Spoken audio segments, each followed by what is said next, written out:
You ask Tiger to solve. This deals with linear equations with one unknown. The final result is x equals 1. Let's solve it step by step. Group all constants on the right side of the equation. Subtract 4 from both sides. Simplify the arithmetic.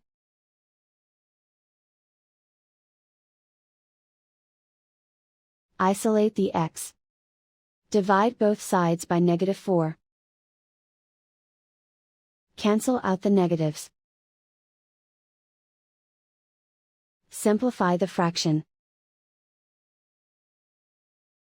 Cancel out the negatives.